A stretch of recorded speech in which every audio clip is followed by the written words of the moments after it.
caso clínico que llega a nuestra institución. Es una mujer de alrededor de 60 años de edad y su motivo de consulta es que tiene un dolor en el muslo. Ella cuenta que tiene un cuadro clínico que inicia alrededor de hace 6 meses y consiste en un dolor a nivel de la cara anterior del muslo derecho. Ella dice pues que el dolor viene desde la zona lumbar posterior y llega más o menos hasta la parte de la rodilla. Dice que el dolor ha sido larvado, ha ido aumentando progresivamente. Normalmente no relata eventos traumáticos, no tiene banderas rojas en cuanto al dolor lumbar, eh, interrogadas pues en el examen clínico. Ahora, la paciente sí nos cuenta que ella pues está en otra institución en seguimiento por esta condición, pero no recuerda bien qué presentaba. Realmente no nos reporta la historia clínica ni nada. Y dice que este proceso inició realmente hace 3 años, pero desde hace estos 6 meses fue que el paciente empeoró los síntomas. Ella no tiene más datos, no recuerda más. Dice que se le hicieron unos estudios de sangre iniciales, los cuales fueron negativos. Entonces, frente a la duda que teníamos, pues se decidió ordenar una tomografía lumbar. Acá tenemos la tomografía que llega a nuestra institución. Vamos a poner los cortes para que se puedan ver.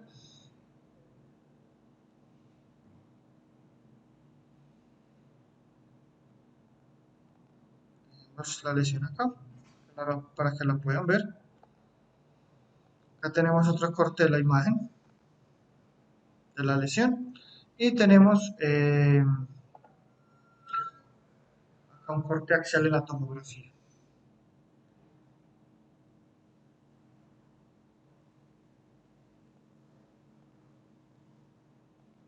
Perfecto. Bueno, frente a lo anterior, pues nos surgen las siguientes preguntas. ¿Qué tipo de lesión estamos observando?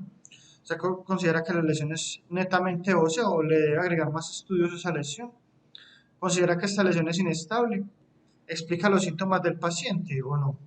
Nos gustaría escuchar de pronto a algún compañero.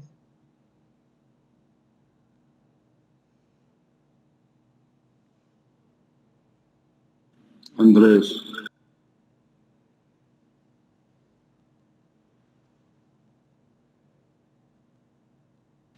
hola, profe.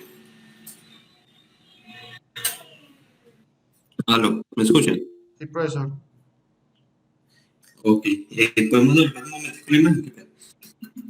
¿Cuál querés, Andresito? ¿Estos dos cortes o el axial? El axial. El axial.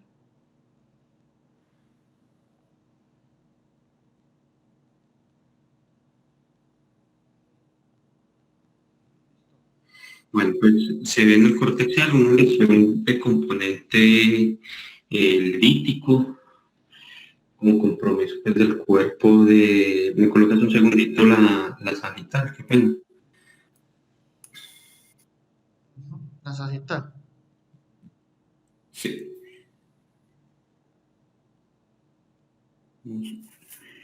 543. Ok, entonces tenemos una lesión de componente lítico a nivel de L3 que compromete el cuerpo vertebral, compromete el pedículo.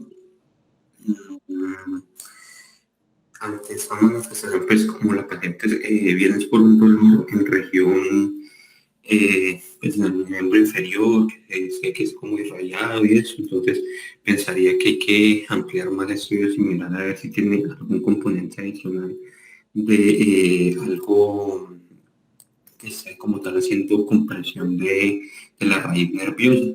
Entonces, pues pediría ampliar estudios, hacer una resonancia. Eso por el momento. Bueno, ¿consideras que esta lesión es inestable, Andresito? No. Sí, me parece que es una lesión inestable que está comprometiendo pues prácticamente eh, una mitad pues, la mitad del cuerpo, están comprometiendo el pedículo, entonces sí me parece que es una lesión inestable. Perfecto. ¿Algo más que quiera agregar el profesor Gustavo en las preguntas en esta primera parte? No, Simon, o sea, simplemente, o sea, si Andrés, si estás diciendo que es inestable, ¿por qué no la categorizas bien para que no quede algo como tan cualitativo? Porque yo pienso que no es inestable. Ok, profe, ya lo reviso. Perfecto. ¿Alguien más quiere hacer alguna aclaración alrededor de la imagen?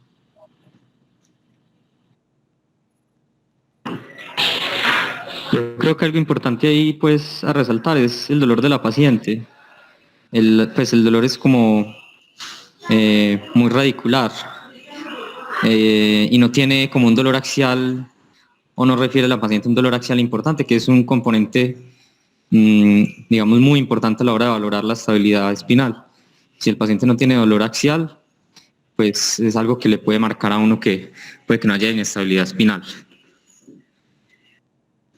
La paciente no tiene dolor axial, Mauro. Eso es un asunto muy importante. La paciente únicamente tiene síntomas, digamos, neuropáticos o radiculares en la cara anterior del muslo derecho. Tiene algo de subjetivamente disminución de la fuerza muscular para la extensión de la rodilla, pero realmente los síntomas que predominan son los síntomas dolorosos. Listo, profe, gracias. Listo, bueno, entonces, continuando con frente a estos hallazgos, tomamos la decisión de pedirle una nueva resonancia y a la paciente se le solicitó por la historia clínica y sus estudios antiguos.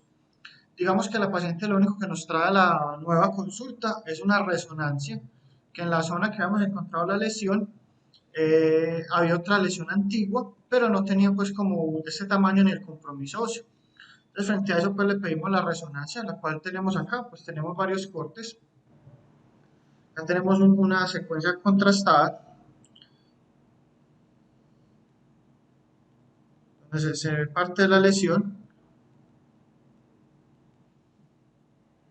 Acá en los cortes axiales también vemos la imagen. En la secuencia, esto es un T1 simple. Acá tenemos una secuencia T2, también sin contraste.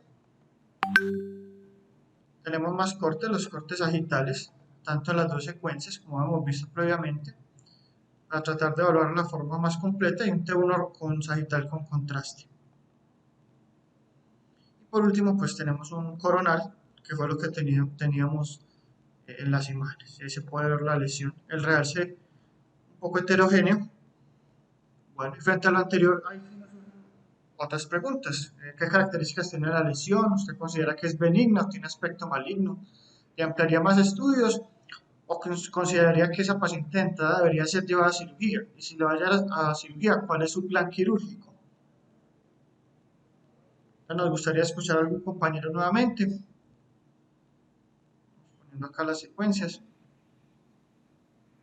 Simon, bonito, muéstrame el stick que tenías ahí, Este, por no, espérate, sí. este.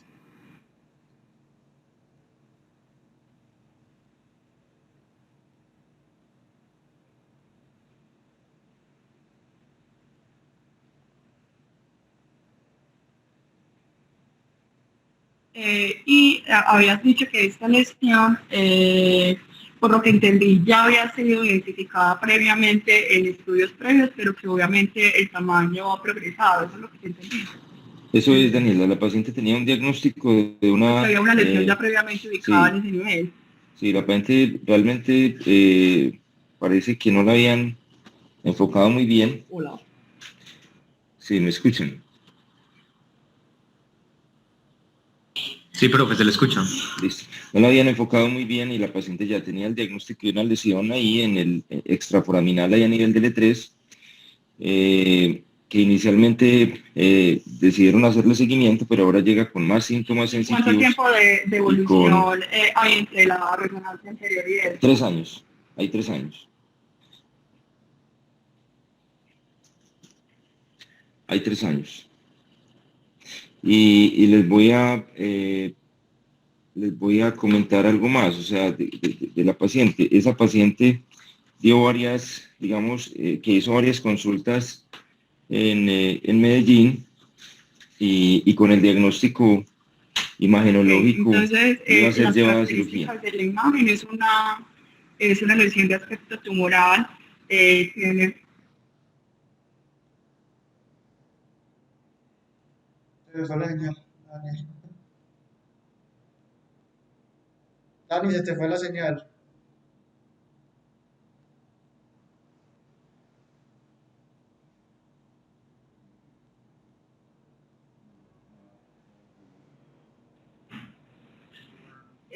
Bueno, entonces, como mencionaba Simón, es una lesión que ya habíamos visto desde la tomografía a nivel de L3 en el foramen derecho, con el compromiso de lo que sería la raíz de L2, que corresponde entonces a un nivel dermatómico a lo que refiere los síntomas sensitivos referidos de la paciente, y es una lesión de aspecto tumoral con captación heterogénea pero válida por el medio de contraste en el T1 contrastado, que según lo que vimos en los cortes axiales viene directamente desde la raíz de L2 derecho.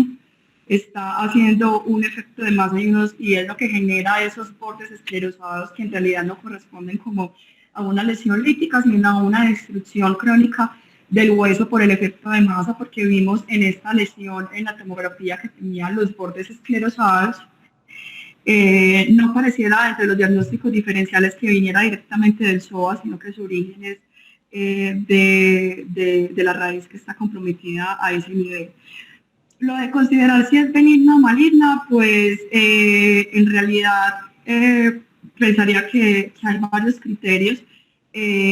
Uno puede, eso lo ayuda la misma evolución y ver cómo ha cambiado la imagen en el aspecto de estos 3 años en las que ya se conocía, porque se sabe que la mayoría de lesiones de los nervios, en este caso pues como es el tema de la vaina nerviosa, la mayoría son de aspecto benigno, pero tienen un crecimiento muy larvado, mientras que mientras las malignas pues obviamente tienen una progresión muchísimo más rápida.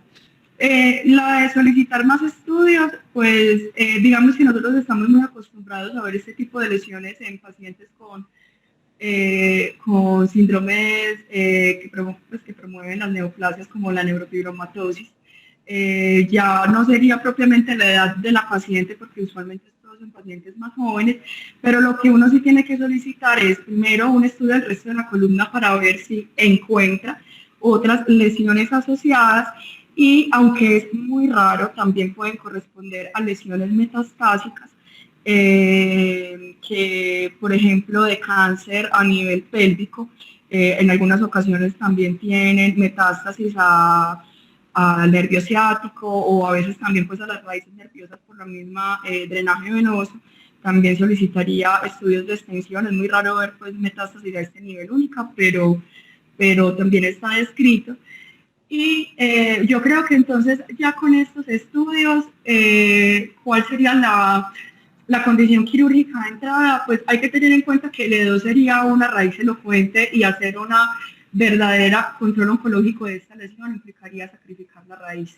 Entonces, yo creo que yo me iría inicialmente por la biopsia, porque hay diagnósticos diferenciales, como les había mencionado, hay lesiones que pueden ser de origen metastásico, y hay que ver entonces qué tan importante es el control oncológico de esta lesión antes de definir llevar pues a una cirugía ya con un objetivo oncológico. Entonces yo me iría primero por la biopsia, después de todos los exámenes que había mencionado. Perfecto, Dani. ¿Algo más que quiera agregar, profesor Gustavo? Sí, muy importante, Simón. Si esta paciente fuera un tumor de la vaina nerviosa, si este tumor fuera un tumor más típico de la vaina nerviosa sin tanto compromiso óseo, como vemos tantos, y todo el mundo está, digamos, en la evaluación inicial del paciente de acuerdo con que es un tumor de la vaina nerviosa por las imágenes, por la evolución, por todas estas cosas. Inclusive a esta paciente le propusieron cirugía sin hacerle biopsia. ¿Por qué es importante la biopsia, Mauro, en estos casos? Profe, porque Así el cuadro clínico sea absolutamente característico, el cuadro clínico imagenológico sea absolutamente característico de un tumor de la vaina nerviosa. Profe, porque dependiendo del grado histológico que nosotros tengamos, vamos a poder clasificar este tumor por algunas clasificaciones, como la clasificación de Denneken, y vamos a poder determinar qué tipo de resección vamos a realizar, dependiendo también del cuadro clínico de la paciente. Y de acuerdo al cuadro de histopatología, ¿eso cómo cambiaría la conducta quirúrgica con el paciente? Porque Daniela, digamos que nombró una cosa muy importante, o sea, el tumor, la raíz padre del tumor es una raíz elocuente. Entonces, la histología, ¿cómo cambiaría la conducta quirúrgica con esta paciente? Pues si es una lesión benigna, digamos que se beneficia de una resección en bloque, ¿no? Y con una intención oncológica curativa. Si es una lesión de alto grado de malignidad y consideramos que tiene una extensión amplia y está adyacente a regiones elocuentes neurológicamente, puede que no podamos conseguir un control oncológico. Entonces eso cambiaría el pronóstico del paciente. Listo, perfecto, Mauro. O sea, de acuerdo a la histología, uno define que es tan agresivo con la resección quirúrgica. Listo, Simon. Entonces, ¿qué pasó con esta paciente? Bueno, entonces hoy vamos a desarrollar pues el tema. Bueno, entonces, para redondear, la paciente se llevó una biopsia y el diagnóstico, una biopsia dirigida por TAC, y el diagnóstico histológico fue un schwannoma clásico. Bueno, antes de arrancar, Simon, ¿alguien tiene alguna propuesta quirúrgica así rápidamente para un schwannoma clásico de esas características?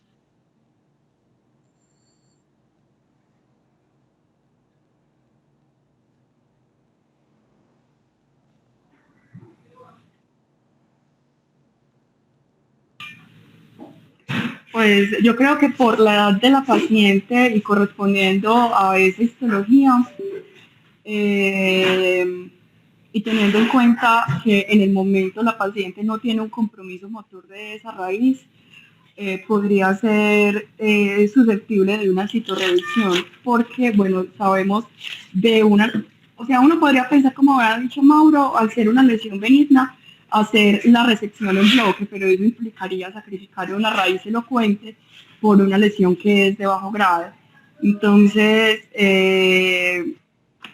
como por ejemplo haría uno, pero ya sería como extrapolando pues al manejo de schwannomas, por ejemplo el complejo séptimo octavo, intentar hacer una reducción, pero realmente creo que pues estaría especulando en ese aspecto, porque estoy ahí entre precisamente que está el compromiso de una raíz elocuente y la baja, la baja tasa de progresión precisamente de este tumor.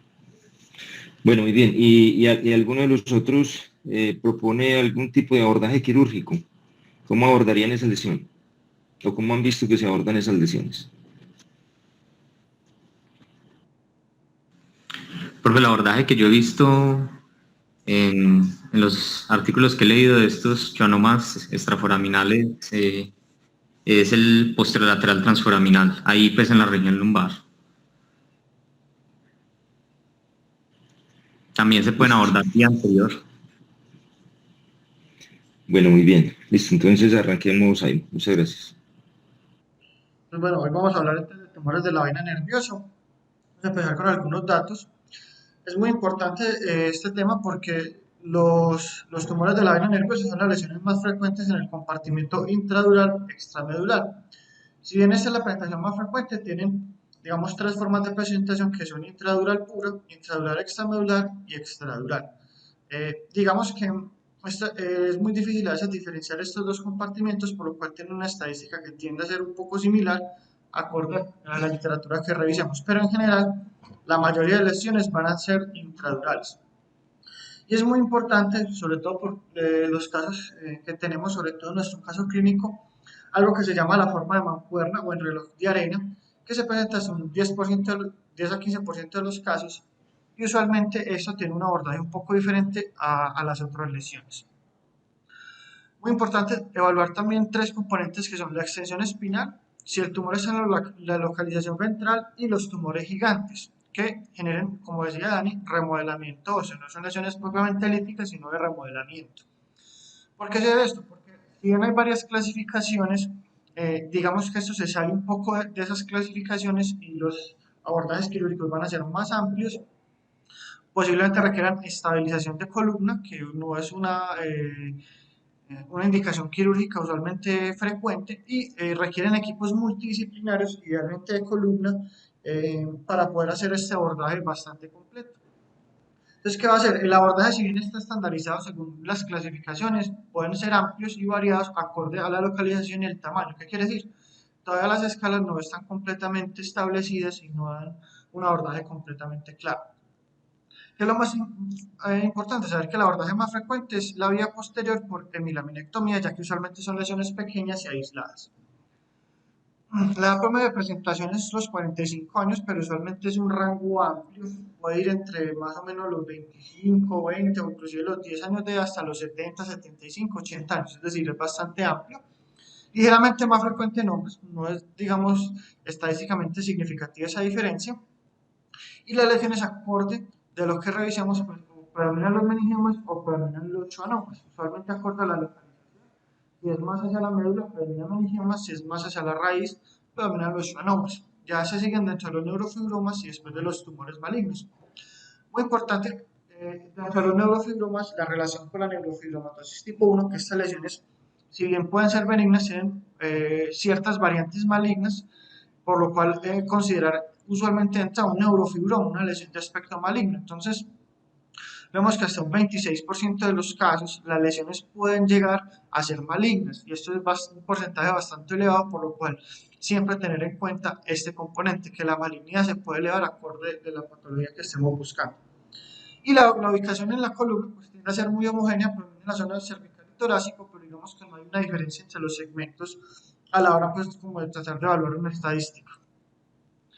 ¿Qué localizaciones tenemos? La más frecuente, como digamos, es la intradural, de ahí sigue clínicamente la forma de mazo, las extradurales y las paraespinales. Muy importante tener eso porque acorde a la localización, pues uno cambia el abordaje y Dios nos permite tener un enfoque posiblemente más relacionado con la lesión. Listo. Hay algo muy descrito en la literatura, y es el aumento de las complicaciones en la neurofibromatosis tipo 2. Normalmente estos pacientes tienen más lesiones y suelen ubicarse en zonas más elocuentes. Entonces, esto hace que muchas veces las complicaciones se ven por la localización del tumor y el número de lesiones, comparado con los otros escenarios que solo llega a un 2% y a un 10% en la neurofibromatosis. Muy importante, también las zonas elocuentes como la zona cervical y lumbosacra son las que tienen mayores complicaciones, ya que dependiendo de las características y la manipulación se pueden lesionar las raíces de forma más frecuente, el paciente tener obviamente más secuelas clínicas. Y lo otro, la forma del tumor también se relaciona con las complicaciones. Usualmente los tumores que tienen forma de mazo, como tienen más extensión y mayor compromiso, suelen generar más secuelas. Después de las zonas intradurales, porque obviamente al abrir la dura madre pues aumenta las complicaciones, y paraespinales por la localización, que a veces el riesgo es de lesionar la médula. Entonces, en general, la forma y la presentación clínica del tumor influye mucho a la hora de tomar una decisión en estos pacientes. Ahora, digamos que no tiene diferencias el grado de resección. Una resección parcial o total no tiene relación con las complicaciones como tal, sino más bien la localización. Lo mismo, el número de niveles y el tamaño de la lesión. ¿Qué quiere decir? Que usualmente la localización del tumor y la forma es lo que se relaciona con las complicaciones, no su ubicación o el grado de resección. Listo, muy importante tener eso en cuenta. Lo otro, y es muy importante tenerlo en cuenta, cuando diagnosticamos estas lesiones, suelen ser lesiones aisladas, sin relación con otras patologías. Entonces, solo en ciertos escenarios muy puntuales uno debería tratar de buscar otras lesiones, pero en general no es lo frecuente. Ahora, muy importante, ¿cuáles son las enfermedades que se relacionan con estos tumores? La neurofibromatosis tipo 1, la tipo 2 y la schwannomatosis. Es muy importante tener algo en cuenta, y es que en la neurofibromatosis tipo 1 tenemos dos presentaciones: el plexiforme, que es invasivo y agresivo, este es digamos la presentación maligna, y el solitario, que sería la presentación benigna, que es silente y aislado. ¿Cuál es el problema? Que la relación es 50-50 en cuanto a la presentación, y por imágenes muy difícil diferenciarlos, por lo cual el comportamiento de esa lesión en la neurofibromatosis tipo 1, siempre el escenario debe enfocarse al menos con una biopsia para clasificarlo y de entrada sospechar que es una neoplasia maligna. Entonces, como hemos dicho, el plexiforme es el 50% de los casos y los schwannomas tienen dos variantes, que es la neurofibromatosis tipo 2, que presenta algo que llaman lesiones híbridas, que lo que hace es que tiene características de schwannoma y de neurofibroma, y la schwannomatosis se presenta es un schwannoma sin mutaciones del NF2, es decir, un schwannoma no híbrido. Muy importante es hacer esa diferencia, porque obviamente hoy nos obligaría a estudiar esta patología.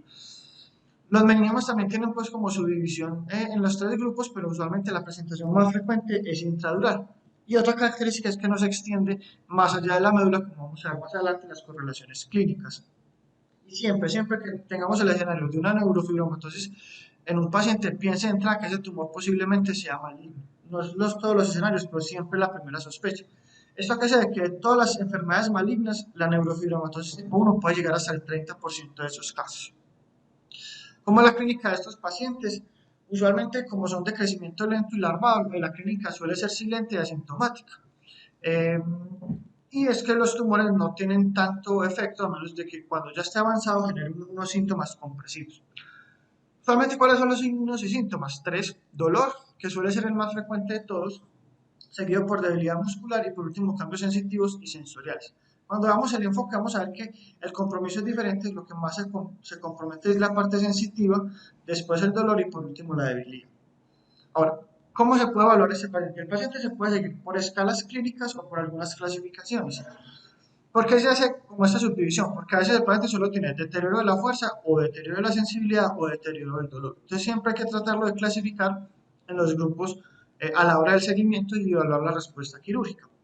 Pero ¿qué pasa? Aparte de tener estas escalas, está la escala modificada de McCormick, que lo que evalúa es dos escalas. Una, la marcha, y dos, el dolor con respecto a las alteraciones sensitivas. No nos hace una separación. Esto es cuando el paciente ya presenta síntomas combinados o tiene un deterioro motor importante. Entonces, siempre tratar de clasificar el paciente con esta escala a la mano y ver nuestro pronóstico de recuperación, que eso es muy importante, sobre todo se hace esta diferencia es porque el paciente en los componentes que más responde es en el dolor y en los trastornos sensoriales. En cambio, el motor tiene un comportamiento un poco diferente. ¿Cómo es la correlación de estos tumores? Porque se debe correlacionar clínica, histología y radiología. Entonces, eso es muy importante, es porque lo que explicaban al principio, hay que tener un enfoque claro de la lesión. ¿Qué pasa? Que digamos que a pesar de que estos tumores tienen características llamativas, a veces es difícil diferenciarlo y hay que buscar esas diferencias como sutiles para poder encontrar una característica. Lo más importante, siempre pensar, toda raíz gruesa comprometida, piensa en una lesión maligna, en especial cuerpo, nervio ciático, plexo braquial y plexo lumbosacro. Muy importante tener eso en cuenta. Ahora, entonces miremos, este estudio nos trae todas las características descritas por todos estos autores de las lesiones malignas. Formas irregulares, tamaño grande, márgenes no claros, cambios quísticos, lobulaciones intratumorales, ausencia del signo de Diana, edema peritumoral, realce irregular y realce periférico. Pero miremos que en los diferentes estudios no hay patrones completamente claros y repetitivos. ¿Qué quiere decir? En el mejor escenario de los estudios, la característica llega hasta el 50% de los casos. Entonces, a veces las características radiológicas son un poco difícil evaluarlas porque no están presentes en todos los escenarios y no siempre son frecuentes. Entonces, tratamos de buscar esas lesiones que nos llaman más la atención. Uno, el tamaño. Toda lesión por encima de 5 centímetros tiene mayor riesgo de malignización y de crecimiento más acelerado. Entonces, ese es un primer punto. Lo otro es cómo infiltran. Las lesiones malignas se ven infiltrativas, no van a tener una cápsula bien definida y tienen un edema peritumoral muy llamativo. Mientras que las lesiones benignas suelen ser bien definidas, tienen una cápsula clara y tienen poco edema. Listo. Hay una excepción que es el neurofibroma tipo 1 que tiene características benignas, pues ya sabemos que es infiltrativa y agresiva, a pesar de los escenarios. Entonces, uno de los primeros que uno va a buscar es el split fat. Eso debe verse en el teuro y es el que vemos aquí en la imagen. Se ven estas marcas de la lesión en la grasa. Esto es lo que se llama el signo de la grasa cortada. Lo otro son la ubicación. Entonces las lesiones benignas suelen ubicarse en algo que llaman ramos pequeños o troncos secundarios. ¿Eso qué quiere decir? Que muchas veces en la resonancia o los estudios de imagen no encontramos la relación con la estructura nerviosa y semeja una lesión primaria como sin localización. Claro, muy importante tener esto en cuenta. Eh, Otra característica es el T1. El T1 cobra mucha importancia y es las lesiones benignas van a verse un poco más heterogéneas, mientras que las malignas suelen verse mucho más homogéneas. Esto no es una camisa de fuerza, pero hay que tenerlo en cuenta. Y lo otro es las lesiones con transformaciones hemorrágicas o la presencia de líquido sólido, sólido líquido, hace sospechar en un schwannoma. Entonces miremos este escenario, aquí tenemos un schwannoma, miremos cómo se ve eso en el T1, en el T2 suele verse un poquito ligeramente hiperintenso con la médula, pero cuando hacemos las secuencias de T2 sin contraste en diferentes cortes, miremos cómo es ese nivel sólido-líquido. Esto nos quiere decir que toda esta lesión posiblemente tenga características benignas. Ahora, en el T2, ¿cómo se van a comportar? Las lesiones benignas tienden a verse hiperintensas y las malignas mucho más heterogéneas, en especial en la neurofibromatosis tipo 1.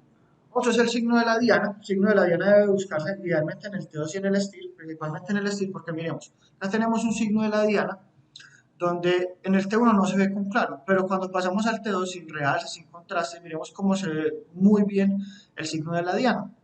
En el STIR como se ve mucho mejor. Esto es más frecuente también en los schwannomas. Bueno, lo otro es la presencia de loculaciones intratumorales, que eso indica malignidad y el tamaño de realce. Los tumores benignos tienen un realce mucho más central, mientras que los malignos el realce es periférico. ¿Esto a qué se ve? Que las lesiones benignas suelen estar muy vascularizadas, mientras que las malignas van a tener necrosis central. Ahora, las lesiones líticas es un indicativo de malignidad, pero no suele ser tanto una camisa de fuerza, a pesar de lo que hay descrito por las características. Pero ¿qué tenemos que ver acá? Entonces miremos esta lesión, tiene un aspecto maligno, porque pues en el T2 no se ve claro, pero cuando ponemos un T1 y le administramos contraste, miren, realza la periferia y tiene lobulaciones centrales. Esto es muy característico de lesiones malignas. Ahora, ¿qué lesiones vamos a tener? Entonces la vamos a clicar en los grupos, las más frecuentes tenemos 5, acá vamos a hablar de 3 y continuaremos con otras 2. Entonces, el primero es el meningioma, realmente prefieren mujeres, siempre preguntar por antecedentes de radiación, listo, y tiene una ligera asociación con la neurofibromatosis tipo 2, no es lo más frecuente. Suele localizarse en la columna torácica, en el T1 se ve iso o hipo con respecto a la médula, en el T2 es hiper ligeramente con la médula, realza muy marcado al medio de contraste y puede tener calcificaciones en la TAC. Un hallazgo muy importante es que rara vez los meningiomas salen del espacio medular. El schwannoma, ese sí tiene una fuerte asociación con la neurofibromatosis tipo 2. Usualmente el paciente aquí lo que hace es la localización dorsal y es muy similar al schwannoma, al meningioma, pero ¿cuál es la diferencia? Que uno tiene una extensión por fuera del foramen, usualmente ese signo de reloj de arena, y el realce suele ser un poco más heterogéneo comparado. Hay algunas variantes, pero estas variantes pues, no cobran como tanta importancia en la radiología, que tenemos la tipo A y la tipo B. ¿Listo? Y una variante rara, que es el fenómeno nórdico, y usualmente es una secuencia que todo se ve en T1 hiperintenso. Entonces, ¿qué tenemos acá? Entonces, miramos este caso, esto es un meningioma, entonces, miramos las lesiones ISO con respecto a la médula, en el T1, en el T2 se ve ligeramente hiperintenso con respecto a la médula, en el realce, miren cómo realza de una forma homogénea y marcada, muy llamativo, y miremos que la lesión queda completamente adentro de todo el espacio medular, no suele irse por los forámenes, es algo muy característico de estos tumores. Ahora, entonces, comparemos con esta lesión, que es un schwannoma. Entonces, miremos, la localización está en un punto muy similar al meningioma, pero miren cómo se extiende hacia afuera y de esa forma, como de reloj de arena, acá pues ya la lesión está muy grande. Miremos el T1 sí es hipo con relación a la médula, el T2 suele verse hiper con respecto a la médula, un poco más heterogéneo. En el realce, miren que la lesión sí realza de una forma muy regular, lo cual lo permite diferenciar ahí del meningioma. Y esto es un schwannoma melanocítico, entonces miremos cómo tiende a irse hacia el foramen, pero en todas las secuencias que vemos, la lesión es hiperintensa. Ahora, los últimos dos grupos de la neoplasia más frecuentes son el neurofibroma y los tumores malignos. Los tumores malignos, si bien son raros, pero por su relación con los neurofibromas, eso hace que pueda ser una neoplasia mucho más frecuente y por eso cae dentro del grupo de las más frecuentes. Entonces el neurofibroma tiene unas fuertes relaciones con la neurofibromatosis tipo 1 y con el síndrome de Noonan. Algo muy llamativo es que estos tumores suelen besar la parte paraespinal cervical, ¿cierto? Y usualmente dan déficits neurológicos por compresión. Es muy llamativo porque estos neurofibromas ya es un poquito difícil diferenciarlos, excepto por este signo, que es el signo del saco de gusanos, que a continuación lo vamos a ver. Y los tumores malignos sí tienen un problema bastante grave, es que pueden semejar o solaparse con los tumores benignos. Lo más llamativo es que estos tumores tienden a ser muy heterogéneos a la hora de enfocarse. Entonces es muy delicado diferenciarlo a veces los tumores malignos de los tumores benignos. Ahora, entonces empecemos. Entonces miremos esta lesión, es bastante extensa, es hipo con respecto a la médula. Miremos el T2, es hiper con zonas hipointensas a lo largo de la médula. No realza con el contraste y suele estar besando la médula. Entonces esto sería un neurofibroma. Y miremos acá cómo se ve estos trayectos, que es el signo de la bolsa de gusanos, que se ve muy característico. Entonces vemos una lesión que tiene un aspecto que tiende a ser muy similar al schwannoma, pero no va a realzar al medio de contraste, y lo que hace es besar la médula y no salir por los forámenes. Ahora, los tumores malignos, entonces miremos el T1, en el T1 tiende a darse heterogéneo, no es tan difícil ver esto, pero cuando pasamos al T2, miren cómo cambia de forma importante ese patrón heterogéneo. En el contraste sí realza, también muy heterogéneo, miremos toda esa difusión del medio de contraste en la lesión. Pero acá, por ejemplo, si volvamos a otros cortes, miren que tiene un realce central o tiene un signo de diana. Entonces, esto es lo que nos puede asemejar a una lesión benigna y ahí entrar a patinar a la hora de tomar dudas, de tomar decisiones porque tenemos dudas. Las lesiones menos frecuentes, aquí es donde se enreda un poco el asunto, tenemos estas cuatro lesiones, el hemangiopericytoma y la metástasis leptomeningia. Tal vez este grupo más frecuente es el ependimoma, usualmente predomina en los hombres. La presentación es más característica porque usualmente dan caudequina, pero miremos las características, muy similar a las lesiones benignas, T1 hipo, T2 hiper. Lo mismo el paraganglioma, este es rara, este es el más frecuente en niños, da es como un dolor más bien o radicular o de espalda baja, también puede dar caudequina, también es hipo, hiper, listo. Lo llamativo es que esta es una lesión que tiene muy buena vascularización, eso es lo que uno debe tratar de buscar. La hemangiopericytoma, esto todavía es más raro porque es una presentación que no tiene tantas descripciones, el dolor suele ser más axial, se localiza en la columna torácica y lo mismo, y T1 hipo y T2 hiper, esto es lo que empieza en real. Y la metástasis leptomeningia, usualmente sí tiene el paciente suele tener un antecedente de malignidad, se compromete gran parte de la columna medular y tiene algo que se llama el realce curvilíneo, que es lo que vamos a ver a continuación, que si encontramos esto, es muy característico para diferenciarlo de otras lesiones. Pero nuevamente comencemos. Acá vamos a hablar de un ependimoma. Entonces el ependimoma es hipo en T1, pasamos al T2, miren que es muy heterogéneo, con el medio de contraste realza también muy heterogéneo, y la característica es que no sale de la columna medular, entonces semeja mucho en la mayoría de casos un meningioma. ¿Cuál es la diferencia? El realce con el medio de contraste, que es lo que orientaría a esta posible etiología, aparte de estos signos que son elongaciones medulares o vasculares de la lesión. Ahora, miremos esta nueva lesión. Acá tenemos esta lesión que muestra niveles diferentes, pero cuando lo evaluamos vemos que la lesión es heterogénea en el T2, también heterogénea en el T1, y la lesión suele localizarse en toda la estructura medular central. Esto es un paraganglioma, miremos que tiene un comportamiento extremadamente similar a un. Ahora, esta lesión, esta es mucho más difícil de ver. Tiene una característica, es que es una lesión que se ve sucia. Miremos todo este compromiso, pero tiene un patrón bastante sucio en las diferentes secuencias. Lo mismo, acá también se ve sucio con el medio de contraste y se ve sucio en la presentación. Esto sería una hemangiopericytoma, pero si bien tiene un comportamiento similar a las lesiones previas.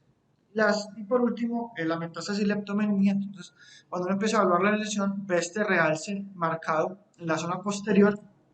Cuando pasa al T2 se ve engrosada esa parte medular. Cuando la administramos al medio de contraste también se ve un realce muy difuso.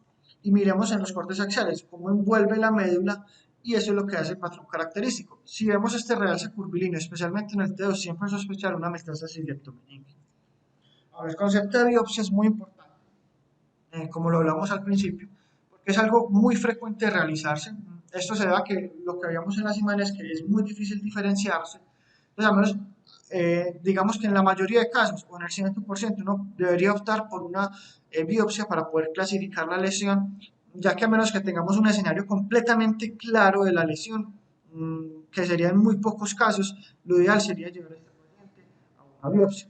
Se prefiere una biopsia guiada por tomografía para esclarecer las características de las lesiones y poder obtener una muestra satisfactoria, acorde a los parámetros que hemos hablado en charlas previas.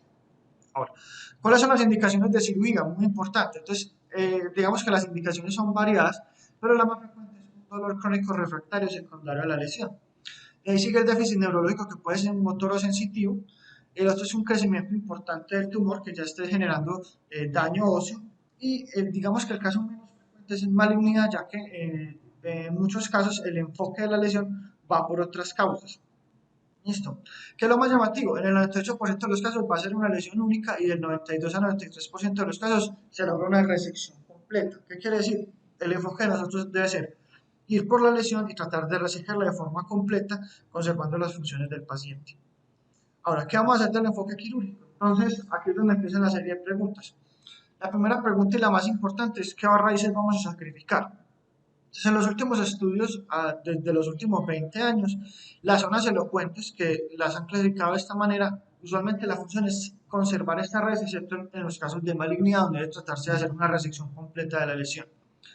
Importante, ¿cuáles son las lesiones más delicadas? Las cervicales y después las lumbares, que son las zonas que más tienen complicaciones porque suelen ser lesiones que generan más déficit y que están cerca de estructuras más vitales. Ahora, ¿qué clasificación vamos a hablar? Entonces, es muy importante, la clasificación busca hacer 3 pasos y 3 grupos. Entonces, el primer paso es cómo vamos a agrupar el tumor, el segundo es qué abordaje utilizamos y el tercero si requiere resección ósea o estabilización o tiene otras características. Entonces, ¿cuáles son los 3 grupos? Los tipo A son los que se ubican en el eje longitudinal, los tipo B en el eje horizontal y los tipo C, usualmente la combinación del A y el B. Entonces, vamos a entender mejor esta clasificación acá. Entonces, el grupo 1, entonces vemos eje longitudinal, entonces 1A es 1 o 2 niveles y el 2 son 3 o más niveles. Importante tener eso en cuenta, sin componente foraminal o muy escaso. Los tipo B son los que tienen componente foraminal, entonces uno es el que coge todo el foramen, pero tiene una salida menos de 2 centímetros. El 2 tiene más de 2 centímetros, este es el que se llama en forma de masa o reloj de arena. Y el tipo 3 es completamente por fuera del foramen. Como vamos, el tipo C usualmente es una mezcla de un tipo 2A y un tipo 2B, que es lo más característico a la hora de enfocarse. Ahora, ¿qué abordaje lo recomiendo? Entonces, es muy fácil. El tipo A, entonces si es A1, ¿qué va a hacer? Hágale un abordaje posterior. Con una laminectomía puede ser puño bilateral, con o sin facetectomía. Este paciente usualmente, rutinariamente, no requiere instrumentación ni estabilización. El A2, lo mismo, haga el mismo abordaje y tampoco, usualmente el paciente requiere con frecuencia instrumentación. En los B, entonces, si es un B1, hágale un abordaje posterior y considere si le debe agregar o no facetectomía. En el B2, usualmente ellos dicen se requiere un abordaje combinado, dependiendo de donde se ubica la lesión, y evalúa qué tanta resección quiere. En estos pacientes usted podría empezar a considerar si se va a sacrificar muchas estructuras, estabilización, aunque no es lo frecuente. En el tipo B3, un abordaje posterior, pero se prefieren los abordajes más laterales o los abordajes anteriores. Listo, muy importante. Y el tipo C, si es muy llamativo porque es un paciente que requiere un abordaje usualmente combinado y este paciente sí va a requerir de entrada instrumentación y estabilización. Muy importante tener esto en cuenta. Ahora, ¿cuál es el problema de estas escalas? Que hay tres variantes que se encuentran en la literatura que hacen un pero a esto. Uno que son los tumores ventrales, los otros son las lesiones C1, C2 y los otros son las lesiones de tumores sacros. Entonces, las lesiones ventrales que tienen, usualmente tienen un componente más amplio y el abordaje debe ser frecuentemente anterior. Entonces, a veces las resecciones terminan siendo un poco más amplias de lo que se plantea en las escalas o en los enfoques. Las lesiones C1, C2 usualmente tienen un componente foraminal grande, entonces a veces a pesar de caer en una característica de la imagen, se puede lograr una resección sin tanto compromiso. Y los tumores sacros y por su anatomía tienen un enfoque totalmente complejo y recomienda que se enfoquen por un grupo de expertos a la hora de enfocar la lesión, ya que no hay una clasificación pues como establecida para esta lesión. ¿Para qué complicaciones puede tener? Usualmente los pacientes pueden tener deterioro sensitivo motor. Usualmente el más frecuente es el sensitivo y seguido del motor. El resto de complicaciones son poco frecuentes, es la ISO, la fisio, el pseudomeningocele, y lo principal es por la manipulación. Muy llamativo esto, porque usualmente el paciente recupera. Ahora, ¿cómo va a ser el seguimiento de estos pacientes? Entonces, en cuanto al seguimiento, es que la función motor, eh, cuando hacemos un seguimiento de 3 años, la mayoría de pacientes, el 98%, tiene buena evolución y buenos resultados. Y solo un grupo pequeño de pacientes tiene una parecer importante. En cuanto a la sensibilidad, eh, el escenario no es tan bueno. Digamos que el 70% de los casos les va bien, pero un 30% restante tiene una alteración importante. Entonces, la sensibilidad no tiene tan buena recuperación en los pacientes cuando ya hay compromiso de esto. El dolor, en general, el dolor también tiene un buen escenario. En promedio, un 80-90% de los pacientes mejora de forma significativa, mientras que un pequeño porcentaje permanece con algo de dolor residual de difícil control. Ahora, en cuanto a la resección tumoral, la resección por primera vez puede llegar a una tasa de éxito del 98%. Entonces, lo ideal siempre en la primera resección es tratar de lograr la mejor tasa de resección a la hora de enfocarnos. En cuanto a la recurrencia, ya es más difícil porque la tasa solo llega al 67% de los casos, y es porque ya hay fibrosis, es más difícil evaluar la raíz, un montón de componentes, y esto hace un compromiso importante. ¿Qué es lo más llamativo? Que los tumores cuando recurren, usualmente el deterioro es sensorial, eso es muy importante, y no afecta tanto la parte de motor y de dolor. Entonces es muy importante tener eso a la hora de enfocar el paciente. Bueno, la resección parcial es muy importante tenerlo en cuenta. ¿Por qué? Porque en la zona serocuente, sobre todo en la zona cervical, la resección parcial puede llegar hasta un 72% de los casos. ¿Qué es lo más importante? Que las zonas que no permiten una resección completa es porque están en una zona muy elocuente o tienen unas estructuras vasculares que están adheridas y no logran su resección. ¿Qué es lo más importante? Que las extremidades, entre más distales están, son zonas más seguras y tienen mejores resultados clínicos a la hora de enfocar esta lesión. Miramos cómo es el comportamiento. La parte motora, usualmente preoperativo y posoperativo, suele mejorar y el paciente tiende a estar cerca de la normalidad si ha tenido un deterioro motor. En la parte motora tiene un muy buen comportamiento. La parte sensorial, miren que no tiene tan buena evolución, ya que inclusive el punto superior de la zona preoperativa puede ser el punto medio del posoperativo. Entonces, ¿qué quiere decir? Que estos cambios no se logran en la parte sensorial. Es muy importante explicarlo a estos pacientes si ya tienen compromiso sensorial. El dolor, si cogemos la lesión adecuadamente, tiende a desaparecer o quedar en valores muy bajos. Entonces, el comportamiento siempre del dolor y la parte motora es muy importante a la hora de enfocar estos pacientes. La localización, todas las estructuras vasculares o nerviosas no, que estén en zonas elocuentes.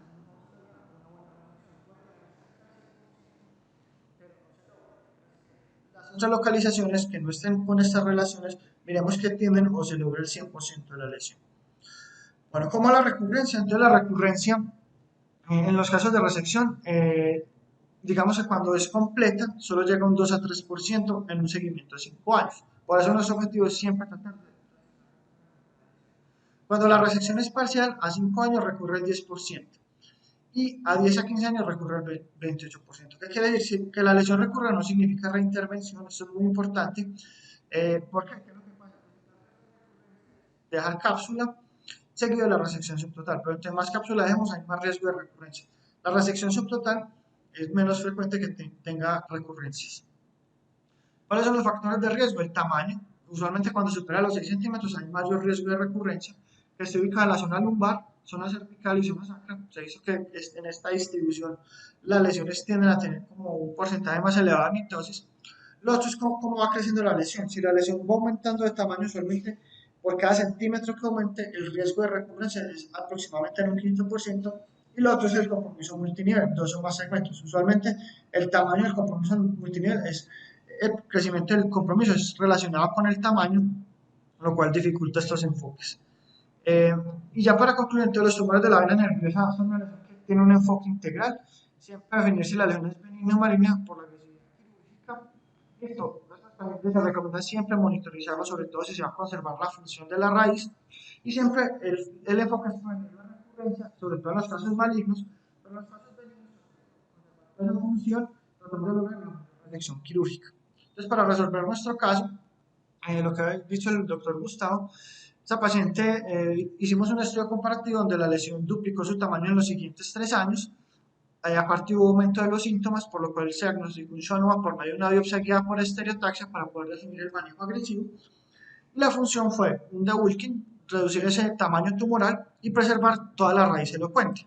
Entonces le hicimos un abordaje lateral por la ubicación de la lesión, como vemos acá en la imagen.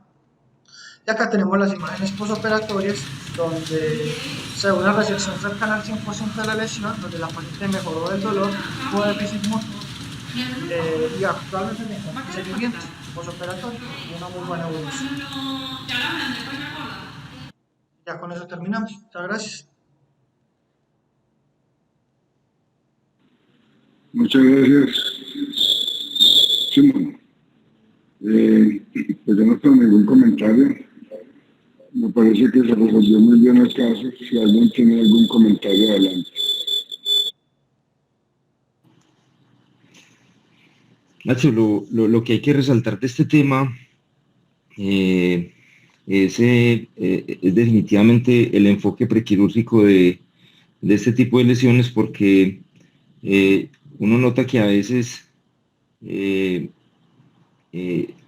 podemos ser un poco, digamos, confiados con los resultados imagenológicos, y cada vez, como lo demostró Simón, se observa más que la imagenología definitivamente no tiene la capacidad de definir qué lesiones son benignas o malignas. Entonces, en esta paciente, digamos que por las características de la lesión, siempre pensamos que pudiera ser una lesión que no fuera benigna, y por lo tanto el diagnóstico histológico prequirúrgico era muy importante para tomar la mejor decisión quirúrgica. O sea, la cirugía hubiera sido completamente diferente y muchísimo más agresiva en el caso de que la lesión hubiese sido maligna. Entonces, es como uno de los aprendizajes importantes de esta revisión. Lo otro es cómo se opera un schwannoma. Como bien lo dijo Simón, la resección de la cápsula tumoral es muy importante. Digamos que la idea es no trabajar intracapsular.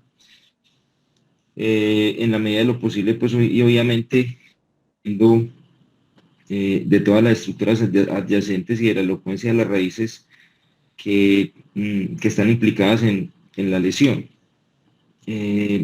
Hay los que se han tratado de caracterizar los tipos de resección en relación con lo que uno eventualmente puede hacer con los tumores más agresivos o tumores malignos, y aparentemente si uno logra una resección completa, así sea intralesional, la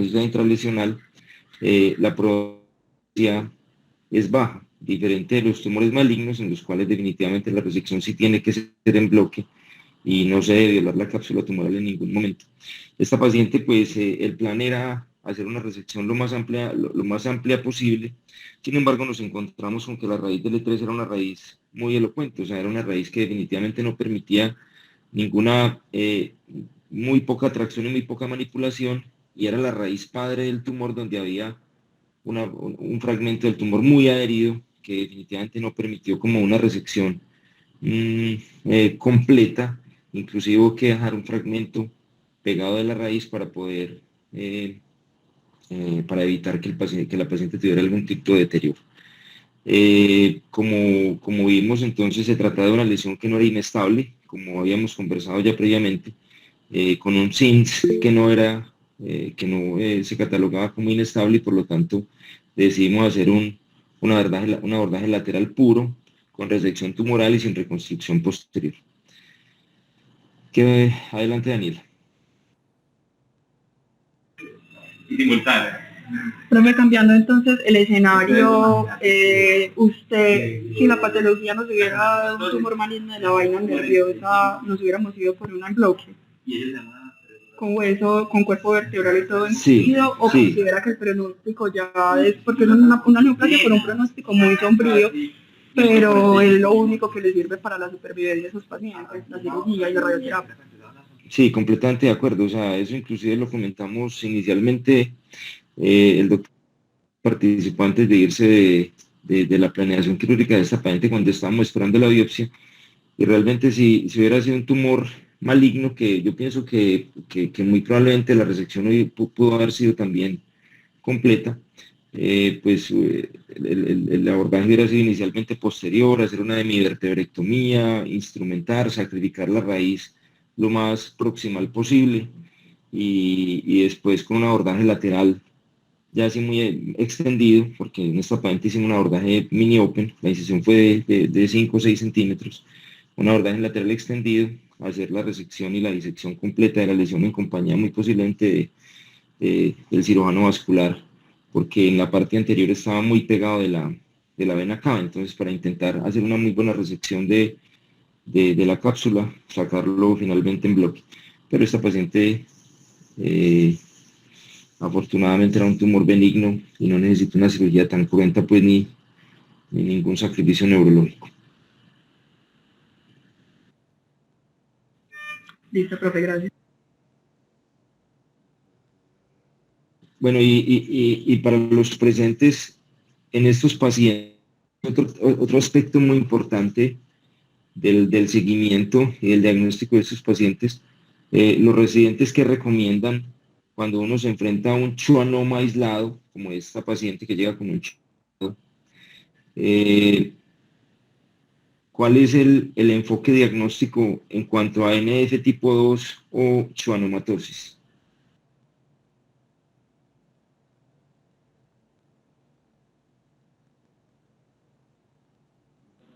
Gustavo, no entendí la pregunta, ¿la repetir, por favor? Que cuando un paciente tiene un schwannoma aislado, en el seguimiento y en la evaluación, digamos, en el contexto de alguna patología como NF, como neurofibromatosis tipo 2 o schwannomatosis, ¿cuál es el abordaje diagnóstico indicado? O sea, ¿nos quedamos tranquilos con que el paciente tiene un schwannoma aislado o debemos hacer algún estudio adicional? ¿Qué piensa Simón y los otros presentes? Profe, ¿me escucha? Sí, Simon. Bueno, profe, cuando sospechamos una schwannomatosis, lo que debemos buscar es si está relacionada con la neurofibromatosis tipo 2 o no. Para ahí ver si hay que buscar más lesiones para seguimiento, pero en general si encontramos una lesión aislada, no hay que ampliar más estudios espinales. Eso fue lo que yo encontré en la literatura. Daniela, ¿qué piensa? O Mauro. Profe, qué pena, ¿me repite la pregunta? No, que cómo se sigue un schwannoma, o sea, un schwannoma que aparentemente es aislado, ¿cómo se le hace el seguimiento o el estudio? ¿O ustedes qué otros Bueno, exámenes recomiendan para esta paciente? ¿O nos quedamos tranquilos con que la paciente tiene únicamente un schwannoma?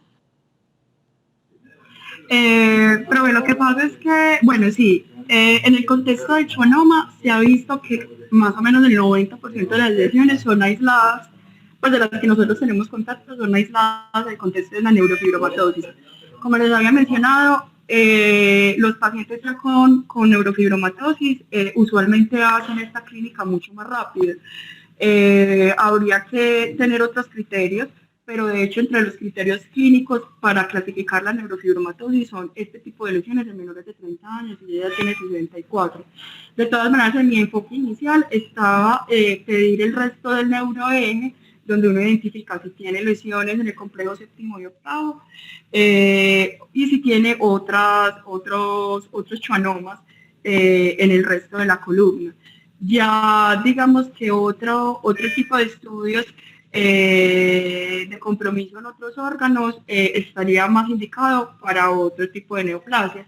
Por ejemplo, en los paragangliomas, como usualmente estos pacientes tienen también feocromocitomas asociados, buscaría uno pues por ese lado, pero yo creo que con un tamizaje clínico podría ser suficiente.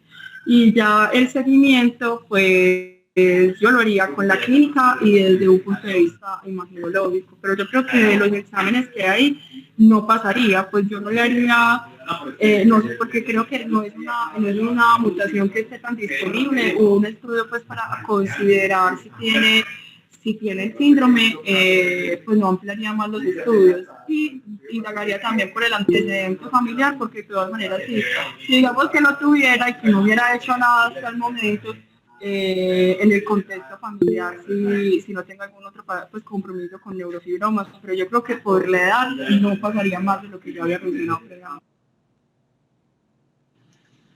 Excelente, Dani. Esteban quiere hablar. Adelante, Esteban. Hola, ¿cómo están? Buenos días, excelente caso, muy buena la presentación, excelente la resolución quirúrgica. Esa última pregunta, profesor, muy interesante. Con respecto a eso, en JAMA hay una publicación en la que buscaron si los pacientes con schwannomas aislados o con meningiomas aislados se asociaban con mutaciones genéticas de algún tipo, y encontraron que aproximadamente en los pacientes que tenían meningiomas 38-39% estaban asociados con alguna mutación de algún tipo, y en los schwannomas aislados aproximadamente 20% están asociados a alguna mutación de algún tipo. Pero esto en general se da en pacientes jóvenes, en general antes de los 25 años, cuando el diagnóstico se hace antes de los 25 años. Ya en este contexto pues, de una señora de 60 años, yo creo que no hay que estudiarla, pues. De acuerdo, Esteban, pero yo pienso que tiene que ser una tendencia muy académica, y es que cualquier paciente que tenga un tumor espinal, como lo comentó Daniela, debe tener una neuroimagen de todo el eje, incluyendo cerebro, ¿sí o no? Sí, completamente de acuerdo. Completamente de acuerdo. Si un paciente tiene un schwannoma lumbar, obviamente, pues aunque el riesgo es bajo en una paciente de esta edad, usualmente presentan de los 30 a 35 años, pero todos los pacientes deberían tener una imagen de todo el neuroeje, incluyendo el cráneo, porque eventualmente pudieran encontrar lesiones que aporten pues como al diagnóstico de un síndrome más complejo. De acuerdo, de acuerdo. Yo era específicamente en el área pues del diagnóstico genético o asociado a otros síndromes, pero claro, todos estos pacientes requieren una resonancia total de columna total y cerebro. Sí, muy probablemente con eso queda uno ya muy tranquilo.